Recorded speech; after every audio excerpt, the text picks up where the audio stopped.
Bonjour à tous, bienvenue. On est jeudi 21 décembre 2023. Bruno Bernstein et moi-même, Denis Baudouin, dans toute l'équipe de Finatis, sommes heureux de vous retrouver pour notre point mensuel de gestion.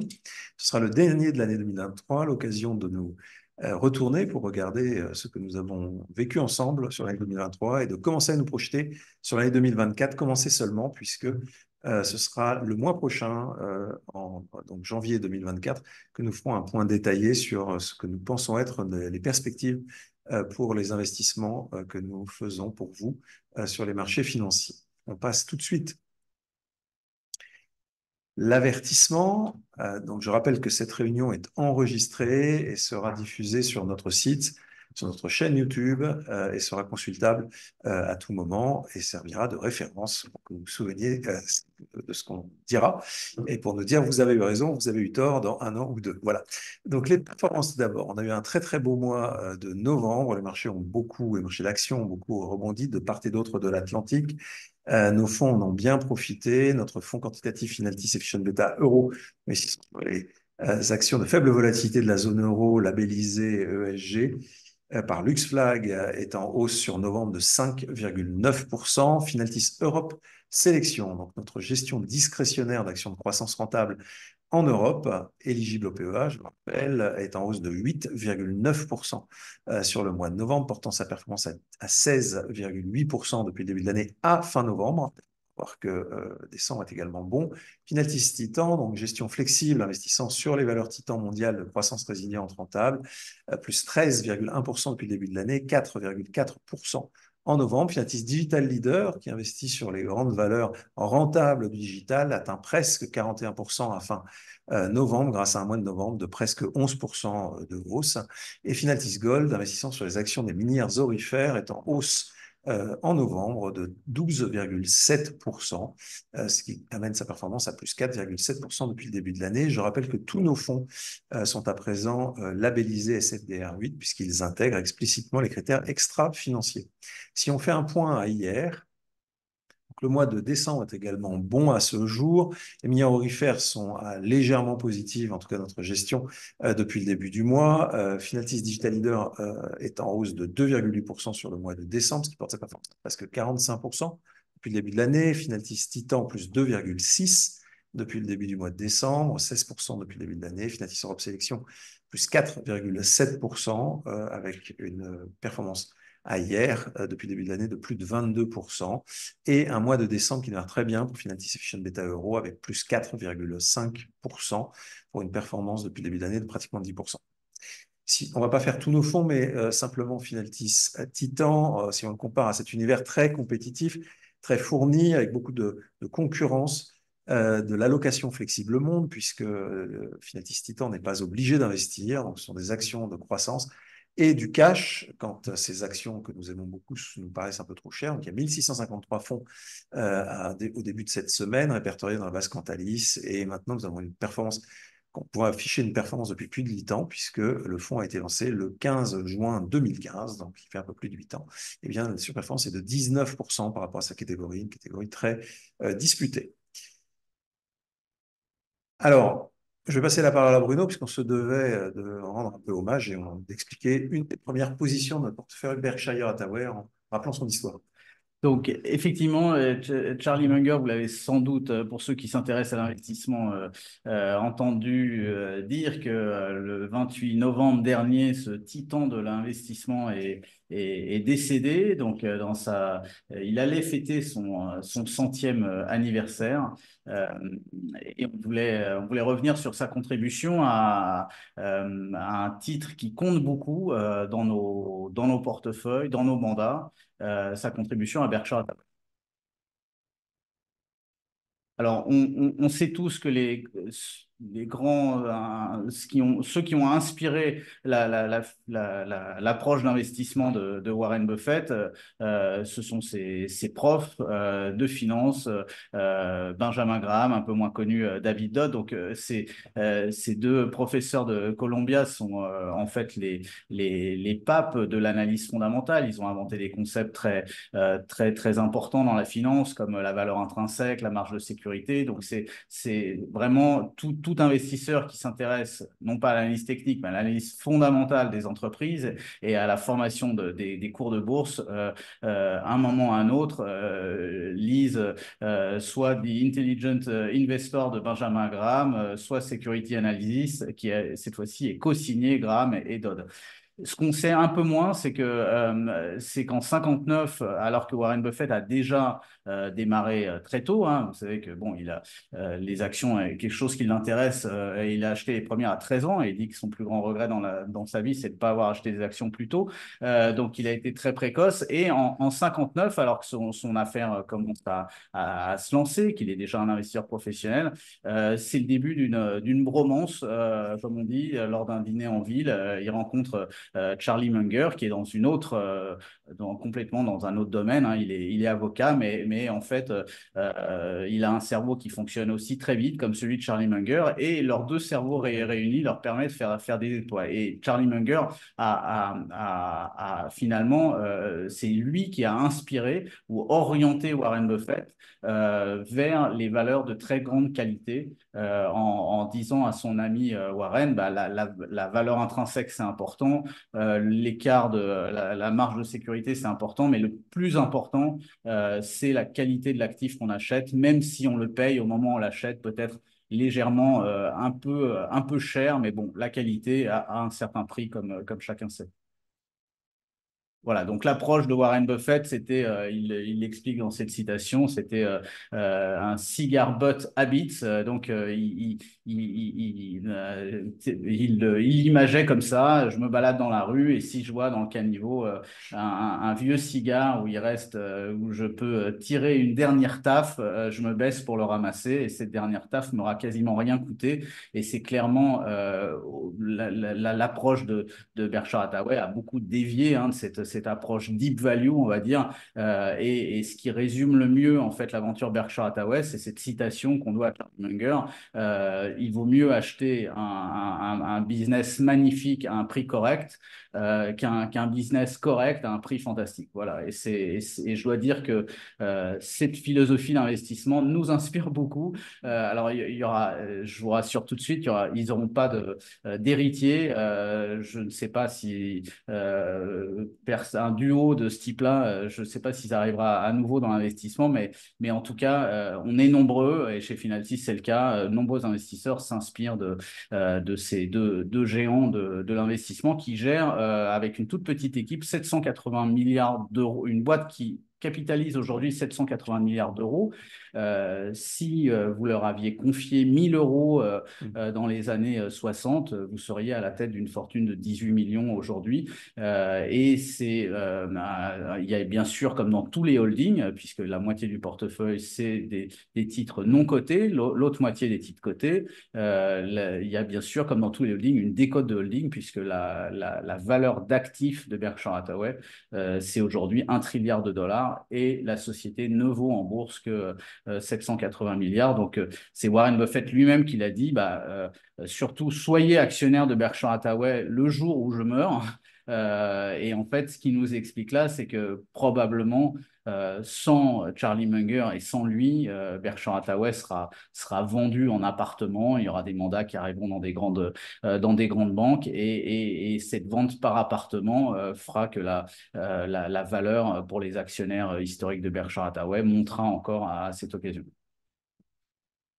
Voilà, donc tout le monde connaît Apple, qui a un peu écrasé, je dirais, la valeur des autres participations financières de Berkshire Hathaway, qui sont pourtant gigantesques, mais en 2016, alors qu'ils avaient plus ou moins renoncé à investir dans la technologie, ils avaient loupé beaucoup de choses, ils le disent eux-mêmes, ils avaient loupé Google, ils avaient loupé Amazon, des boîtes pour lesquelles ils ont beaucoup d'admiration, ils sont notamment actionnaires d'Amazon, mais assez tard, ils sont rentrés et avec une taille sérieuse puisqu'ils ont acheté pour 50 milliards de dollars d'Apple, c'est-à-dire 5% de la market cap d'Apple. Et aujourd'hui, et c'est ce qui nous intéresse nous aussi beaucoup dans nos portefeuilles, grâce à la dynamique de rachat d'actions que met en œuvre Apple avec les 100 milliards de profits qu'ils font chaque année, aujourd'hui, cette équipe, Berkshire Hathaway possède 6%, plus de 6% du capital d'Apple, rien que par le jeu des rachats et des suppressions d'actions. Alors, on est en fin d'année, presque, les fêtes approchent. Retournons-nous et regardons ce qui s'est passé en 2023, en tout cas ce qui est saillant pour nous, investisseurs sur les marchés. Alors, bien évidemment, ce qui a expliqué l'année, une grande partie de l'année 2022 et l'année 2023, c'est la politique monétaire des banques centrales. Là, ce que vous avez sous les yeux, c'est ce qui sous-tend cette politique monétaire pour l'essentiel, c'est-à-dire l'inflation. Et là, il s'agit du CPI, donc l'inflation à la consommation aux États-Unis. Et on voit que par rapport au pic qui a été flashé en juin 2022, 9,2% en rythme annuel d'inflation, très important, eh bien aujourd'hui on est à 3,2, ce qui signifie que les politiques menées par les banques centrales de hausse très rapide, très violente, on n'avait pas connu ça depuis 40 ans, hein, cette vitesse d'exécution, cette hausse, eh bien fonctionne. On est sur des niveaux d'inflation qui ont considérablement baissé. On n'est pas encore sur cette cible euh, sur lesquelles s'accordent les banques centrales de 2% annualisés. Et on a bien conscience que ce sera bien entendu un vrai travail difficile de passer de 3,2 à 2%, mais on est sur une bonne pente.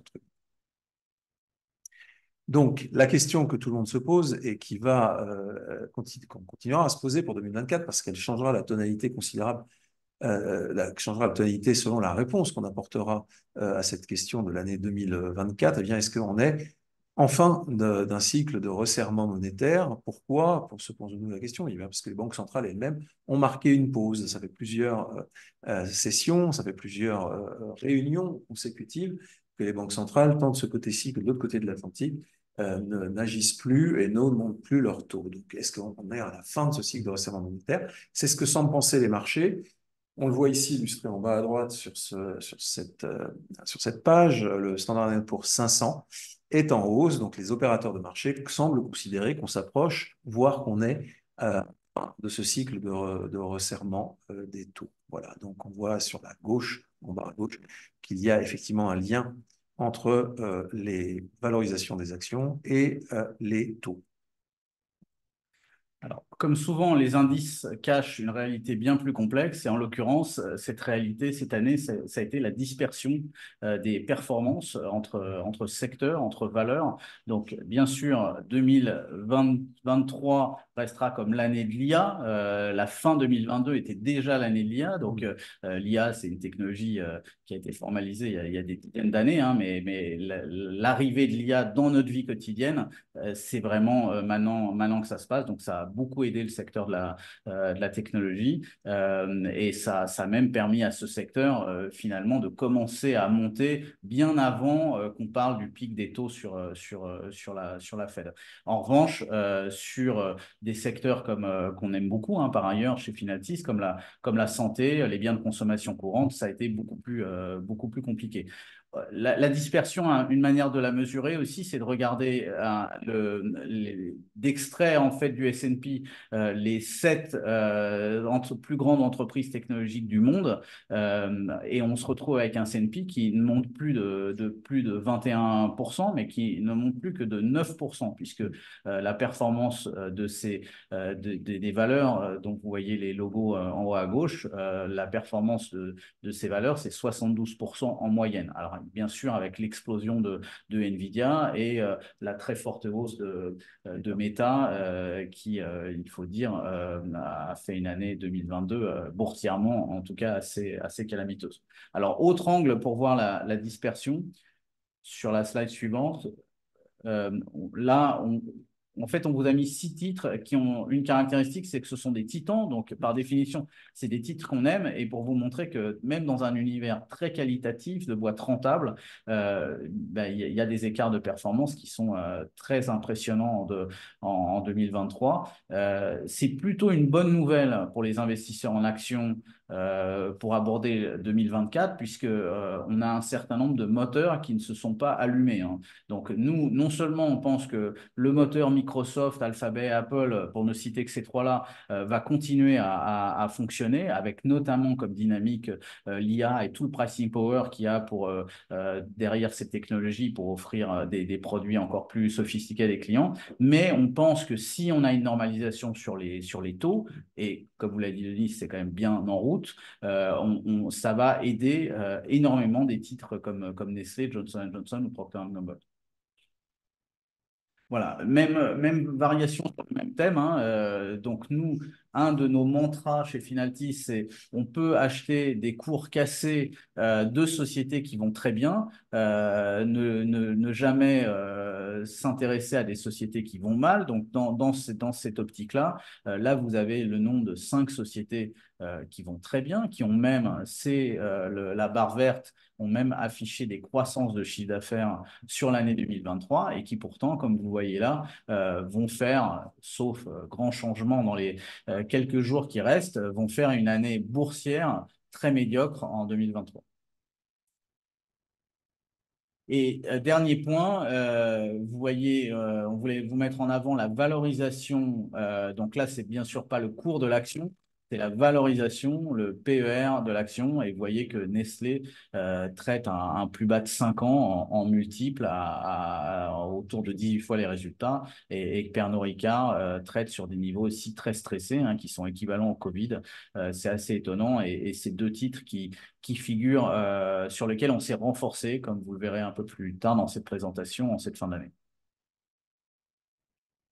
Alors, si on considère qu'on est dans une fin de cycle de resserrement monétaire, comment l'aborder? Alors, la comparaison n'est pas raison, mais il est important de regarder dans le passé, dans l'histoire, comment ces fins de cycle de resserrement monétaire ont impacté les marchés pour éclairer notre appréciation. Ça ne veut pas dire qu'on doit copier ce qui s'est passé, puisque le passé se répète, c'est clair, mais pas forcément exactement à l'identique. Néanmoins, quels sont les enseignements qu'on peut tirer des précédents cycles de resserrement monétaire, qu'il s'agisse de celui de 81, donc début des années 80, 84, 89, 95, le début des années 2000, 2006, 2018, et celui dans lequel on est aujourd'hui. Donc, vous avez sous les yeux l'historique des taux Fed sur 40 ans.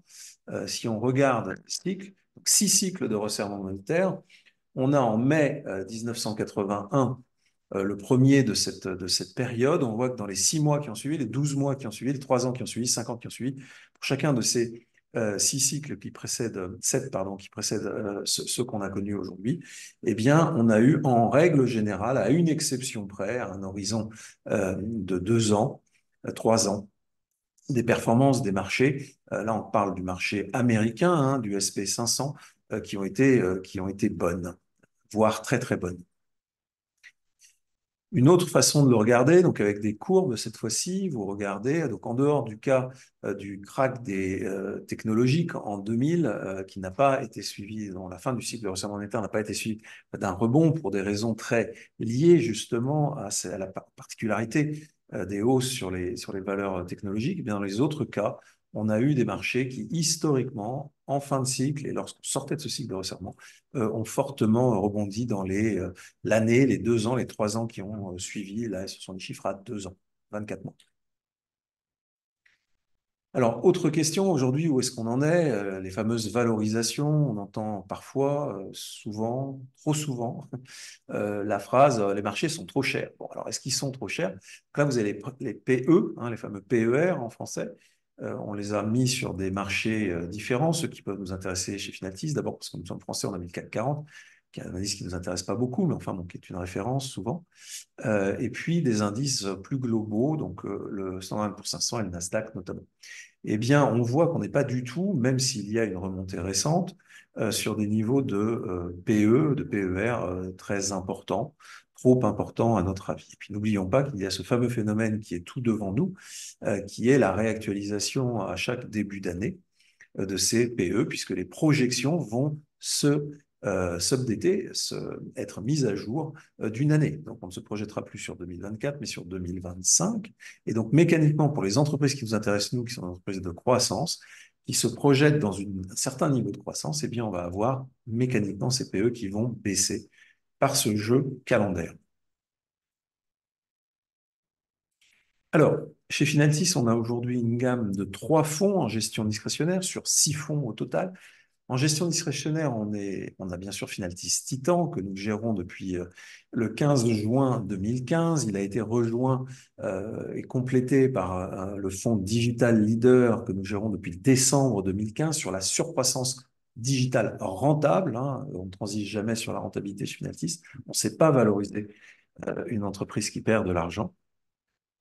Et puis, plus récemment, nous avons repris une gestion centrée sur l'Europe, ce qui nous permet d'avoir une offre PEable qui s'appelle maintenant Finaltis Europe Sélection. Nous avons une offre de gestion en actions discrétionnaires aujourd'hui complète. Ces trois fonds discrétionnaires sont investis au total, les trois portefeuilles, sur 123 entreprises. Elles sont toutes rentables, elles sont toutes de croissance. Certaines croissent très vite, d'autres moins vite, mais elles sont toutes rentables et de croissance. Et on part d'un univers qui, lui, est très large. Si vous regardez donc en Europe, on parle d'un peu plus de 1000 valeurs dans l'univers des investissables. MSCI Europe, si vous regardez sur le MSCI World à droite, donc Finaltis Digital Leader, 1500 valeurs à peu près, et Finaltis Titan combine à la fois les valeurs européennes et le SP500, donc on est sur un peu plus de 1500, 1600 valeurs. Au total, la sélectivité de notre approche nous conduit à avoir des portefeuilles qui oscillent. Alors là, vous avez la photo hier soir, 32 valeurs dans Finaltis Digital Leader jusqu'à 56 valeurs en Titan, mais nos portefeuilles vont osciller entre 30 et 50, 55 valeurs maximum. Donc une très grande sélectivité, puisque les critères que nous appliquons à nos choix et d'intégration à nos portefeuilles combinent à la fois la qualité bilancielle, la capacité de croissance avérée, la rentabilité et le cours de l'action qui fait que nous pouvons justifier que cette action soit dans le portefeuille à un instant T parce qu'elle nous semble porter du potentiel.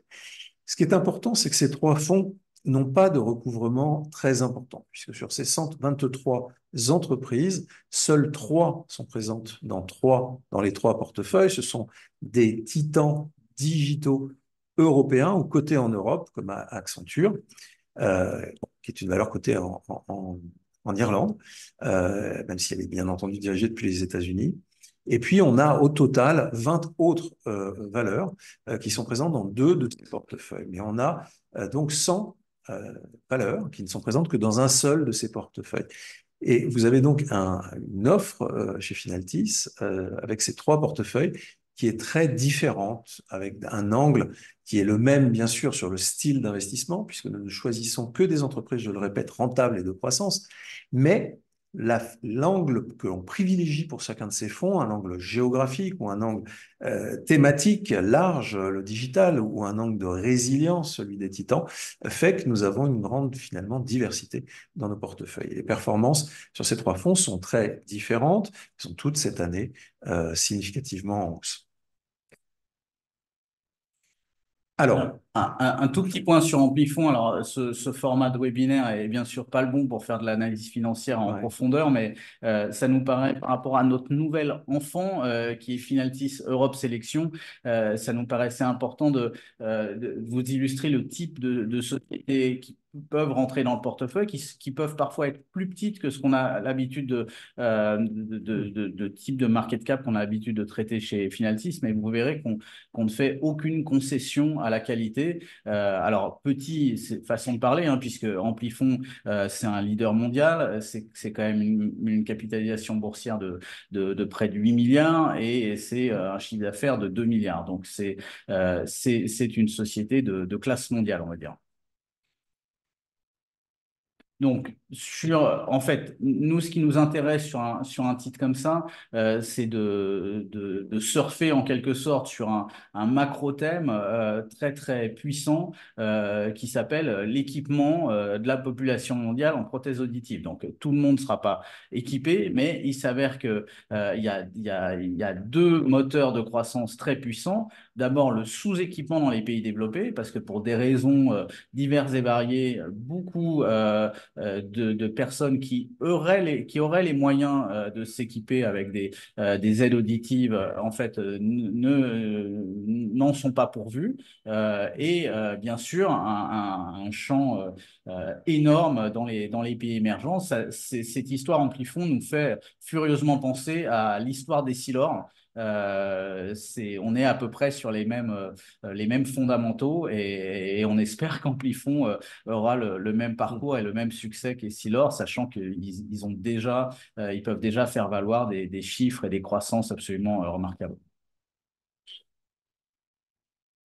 Donc, ce qui est intéressant chez Amplifon, c'est qu'en fait, il crée, c'est une chaîne de valeur assez complexe, assez longue, comme vous pouvez voir, à part des tests auditifs en magasin, avec beaucoup de conseils, et puis après, l'équipement du patient, suivre le traitement, entretenir, maintenir les équipements, et Amplifon est présent sur toute cette chaîne de valeur. Alors, c'est une boîte qui est passée maître dans l'art de faire des acquisitions.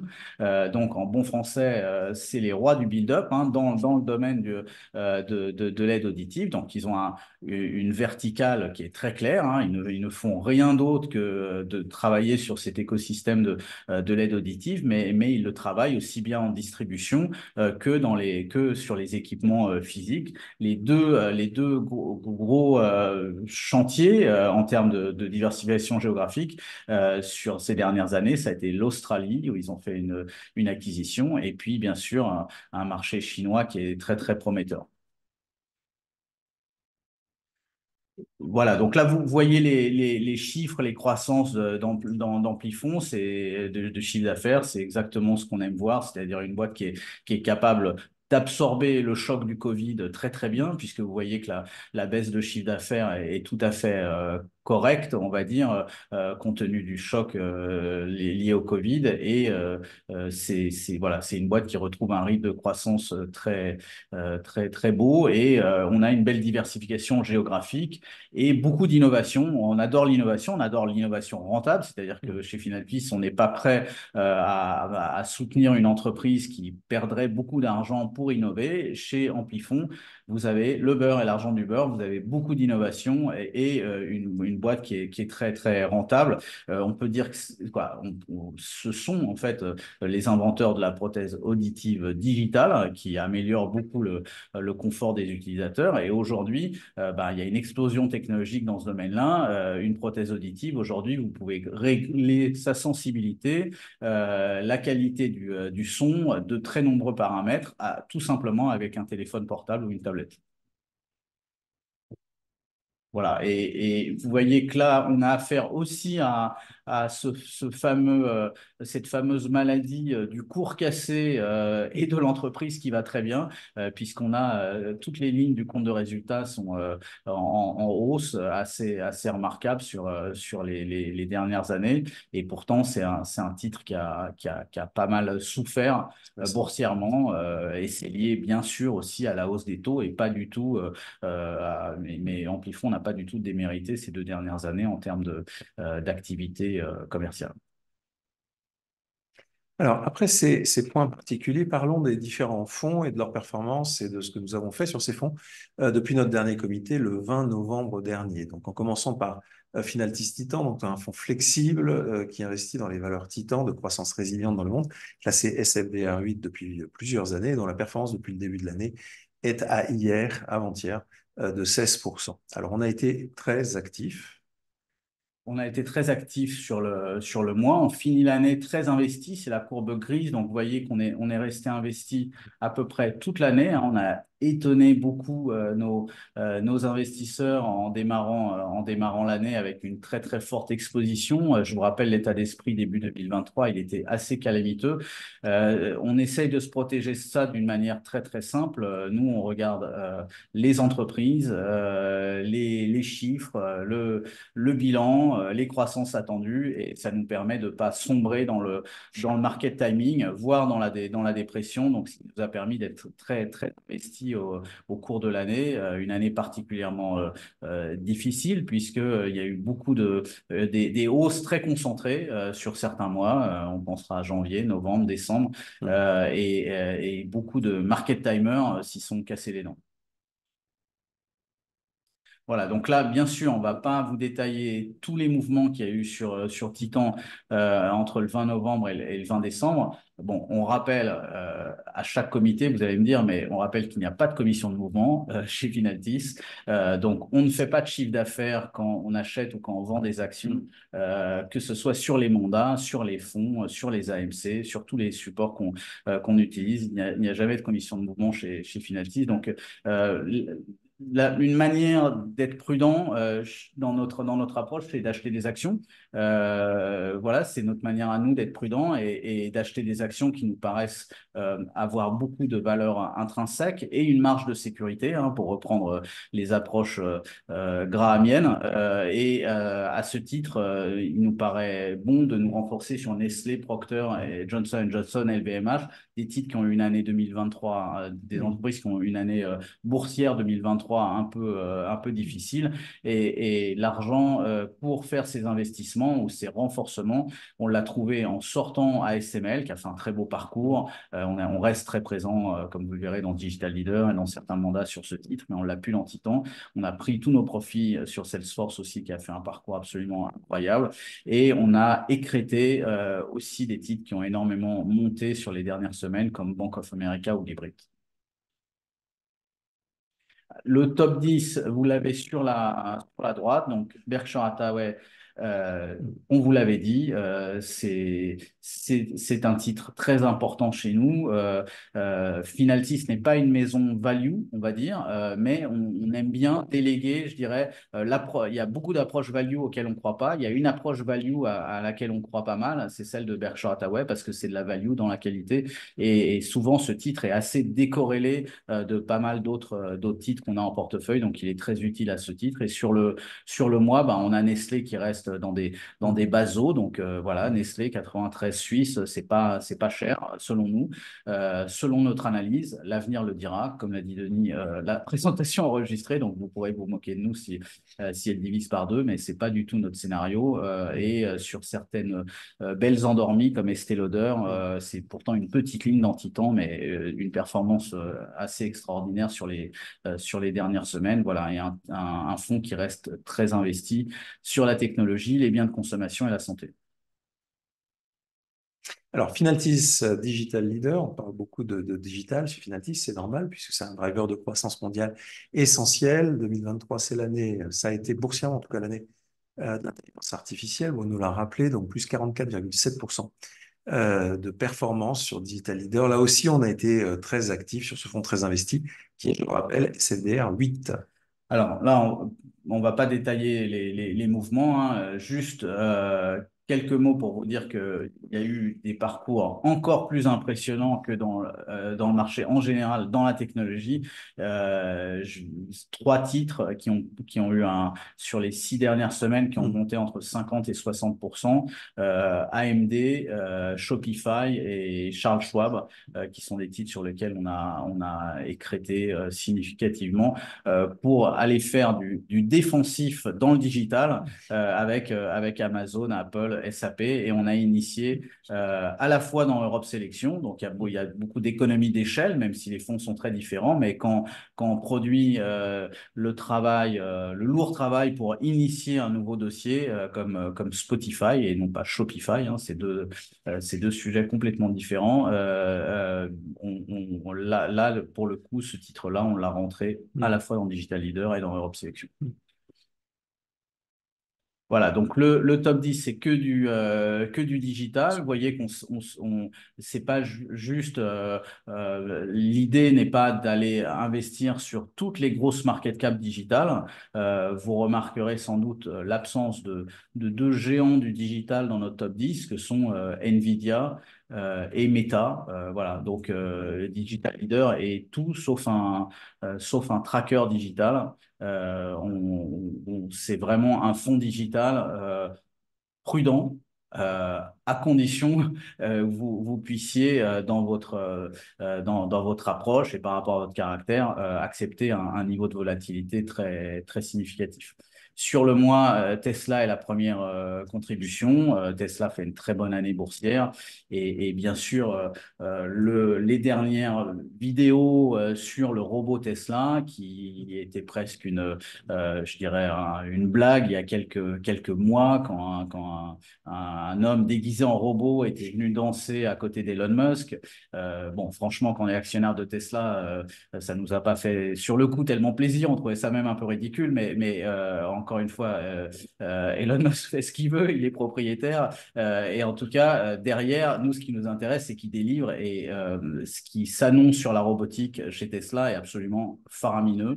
L'enjeu, c'est de disrupter le marché du travail. Donc là, on parle de marché en dizaines de trilliards de dollars. Et les premières usines qui seront dotées de robots humanoïdes qui feront des tâches répétitives 24 heures sur 24 ou des tâches dangereuses ou des tâches dans des environnements bruyants, comme par hasard, c'est dans les usines Tesla qu'on trouvera les premiers robots Tesla et ça sera un incroyable démonstrateur pour vendre ça à d'autres industriels. Alors, Nvidia et Meta ne sont plus dans le top 10 de Digital Leader, mais y étaient une très bonne partie de l'année 2023 et c'est par écrêtement successif des profits que nous avons, qui sont sortis naturellement des 10 premières positions. Mais c'est des positions dont on vous a beaucoup parlé cette année, hein, et que vous retrouvez, elles sont encore dans le portefeuille, puisque vous les avez en contribution. Finaltis Europe Sélection, donc Bruno l'a dit, c'est nos plus jeunes enfants. Il est éligible au PEA. Il est SFDR 8. Il intègre donc les critères extra-financiers. Depuis le début de l'année, il est en hausse de 22%. On parle de valeurs européennes, de croissance, avec des valeurs qui sont des titans ou qui sont des impétrants titans. Bruno nous a donné un exemple tout à l'heure. Amplifon, qui n'est pas un titan, il est trop petit pour l'être à ce stade, mais c'est quand même un leader mondial très rentable. Et il a vocation, si on ne se trompe pas, à devenir un jour ou l'autre un titan, par la force et la puissance de son business model et de son marché sous-jacent, qui est celui, malheureusement aussi, on peut ne pas s'en réjouir, mais bon, c'est une réalité du vieillissement de la population mondiale. Voilà, donc là, on a beaucoup de respect, comme vous pouvez l'imaginer, pour un fonds qui a 30 ans d'historique. Donc, on vous fait cette confidence. Ça n'est pas une confidence puisque c'est écrit très clairement dans nos reportings. On ne le gère pas depuis 30 ans, mais depuis la mi-novembre. Donc, c'est cette gestion remarquable dont on hérite. On va essayer d'en être digne, donc de gérer dans la continuité pour obtenir d'aussi bonnes performances, tout en mettant notre marque. Et notre marque, on l'a mise assez vite en investissant dans Moncler, notamment, et en sortant un dossier sur lequel on était un peu moins confortable, comme Nemetschek. Voilà. Et là, vous avez donc un fonds qui n'investit que en Europe, avec sans doute les plus belles marques et les plus belles entreprises européennes. En tête du portefeuille, on trouve toujours cette boîte qui dispute en permanence la place de première market cap européenne à LVMH. Voilà, il se passe devant, derrière, régulièrement. En tout cas, Novo Nordisk est un dossier absolument incontournable dans le domaine du diabète et des nouvelles applications sur ces anti-diabétiques qui est l'obésité. Donc, un boulevard de croissance absolument incroyable. Et sur le mois, bien sûr, on a profité de la technologie et de l'appétit pour la technologie et du thème de l'IA au travers d'ASML. Ferrari est dans une phase de correction. On n'en a pas énormément dans le portefeuille et on a bien l'intention sans doute de la faire passer On est en train de monter en puissance et probablement c'est un titre qui pourra arriver dans le top 3 assez rapidement. Alors, pour finir, notre dernier comité mensuel de l'année, comme de coutume, donc Finatis Gold, notre fonds investissant dans les minières aurifères mondiales depuis le 20 novembre dernier, donc depuis le lendemain de notre dernier comité, il est classifié SFDR8, ce qui consacre ce que nous faisons dans ce fonds depuis novembre 2021, puisqu'on le gère maintenant depuis plus de 2 ans, à savoir l'intégration des critères extra-financiers, notamment sous l'angle de l'accidentalité sous toutes ses formes. On parle de mines, donc il y a des risques d'accident, bien sûr, mais aussi d'accidents boursiers, puisque c'est un secteur assez étroit, c'est un secteur qui est très enclin aux nouvelles, bonnes ou mauvaises, et donc qui porte une très, très grande volatilité. Donc on cherche à anticiper autant que possible les nouvelles potentiellement mauvaises qu'on peut avoir sur cet univers, en creusant, sans mauvais jeu de mots, puisqu'il s'agit de mines, l'univers extra financier. Donc un mois de une performance, alors pour le 22 novembre, on n'a pas corrigé la date, je suis navré, donc à hier, qui est de plus 4,8% depuis le début de l'année sur Finaltis Gold, une performance remarquable du fait du mois de novembre qui est à plus 12% de hausse. Alors, de quoi parlons-nous? On parle prioritairement de minières aurifères qui sont diversifiées avec des minières généralistes qui ont une activité aurifère très importante. C'est le cas de la première position du portefeuille qui est Rio Tinto, donc une des plus grandes, si ce n'est la plus grande selon les critères, c'est probablement la plus grande ou la deuxième, troisième plus grande au monde, donc critères retenus, minière généraliste au monde avec une très grosse activité aurifères. On peut également avoir des entreprises qui sont argentifères ou qui extraient du palladium ou du platine, donc des métaux précieux. On a Franco-Nevada en quatrième position dans le portefeuille. C'est un portefeuille lui-même de droits miniers. Donc c'est un portefeuille de droits optionnels dans certains cas, de droits de tirage sur certains mines. Donc c'est un très joli portefeuille diversifié. Il se trouve que sur la période d'observation, les 30 derniers jours, 31 derniers jours, eh bien c'est le plus mauvais contributeur à notre portefeuille, mais ce n'est pas dans la durée le cas. Vous voyez un mauvais contributeur également, c'est tout relatif, Endeavour Silver, donc comme son nom l'indique, qui est une minière plutôt argentifère. Et vous voyez en première position en contribution sur sur la partie haute à gauche de cet écran, une minière d'Amérique latine qui a fait l'objet d'une prise de participation massive par une grande minière généraliste chilienne qui explique donc cette énorme contribution relative, alors que c'était une position relativement petite dans notre portefeuille, une très belle minière aurifère péruvienne de mémoire. C'est ça? C'est ça. Péruvienne, ouais. Voilà. J'ai un peu de problème avec ma géographie. Bon, voilà. Donc, on confesse qu'on n'est pas allé visiter ces mines. Mais bon. Donc, géographiquement, en termes de pays de cotation, le Canada est très représenté, bien sûr, un grand pays de savoir-faire en matière d'extraction et de gestion de mines. Les États-Unis, l'Australie, bien sûr. Et puis la Grande-Bretagne qui n'a plus de mines d'ailleurs, quasiment plus, sur son territoire, mais en gère ailleurs dans le monde. Alors, comme chaque mois, une pépite sur les minerais, l'extraction de minerais dans le monde. On parle là, ici, en volume, donc tonnes extraites, et puis en valeur. Donc, on voit que le premier marché en valeur et en volume, de très loin, c'est le minerai de fer, donc absolument essentiel dans la plupart des secteurs de notre économie, en tout cas de l'économie réelle et pas des services, donc l'économie de production.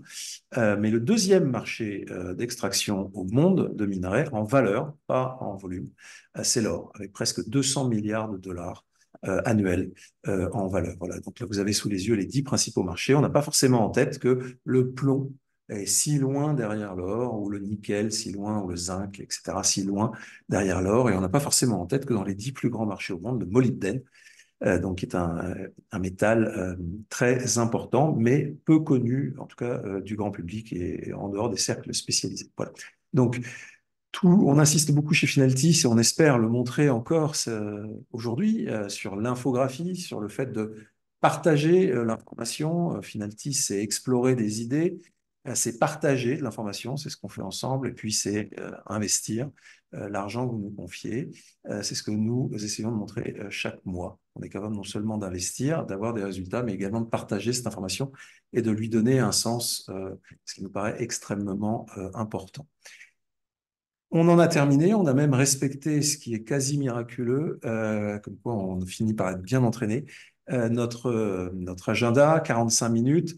Au nom de toute l'équipe de Finaltis, Bruno et moi vous remercions de votre attention, vous remercions de votre confiance. Nous allons avoir devant nous une année 2024, une année évidemment dont on ne peut pas prédire les différents événements, mais sans vouloir entrer dans une prédiction, on ne s'avancera pas beaucoup en disant que ce sera une année extrêmement intéressante, très particulière, puisque c'est une année d'élections. Il y a plus d'une cinquantaine de pays dans le monde qui auront des élections, et parmi ces 50 élections, il n'y aura pas que des élections russes dont les urnes sont déjà prêtes et remplies. il y aura aussi des élections dans des pays où on fait véritablement des choix, et notamment le pays le plus important du point de vue de l'économie mondiale, que sont les États-Unis, dont la gouvernance pourrait radicalement changer l'année prochaine. C'est très important pour tout le monde. Et le fait que les États-Unis soient, entre guillemets, peut-être un peu moins manœuvrants, traditionnellement la Fed bouge moins une année d'élection, et un peu moins manœuvrant aussi géopolitiquement, pourrait créer pas mal de surprises, certaines bonnes, certaines moins bonnes. On en parlera plus avant tous ensemble, après les fêtes, lors de notre prochaine réunion en janvier, à laquelle nous vous convions. Vous recevrez une invitation très prochainement. En attendant, au nom de toute l'équipe, donc, je vous souhaite de très, très joyeuses fêtes, un bon Noël, et puis on se retrouve en début d'année prochaine. À bientôt. Merci. Bonne fête. Voilà.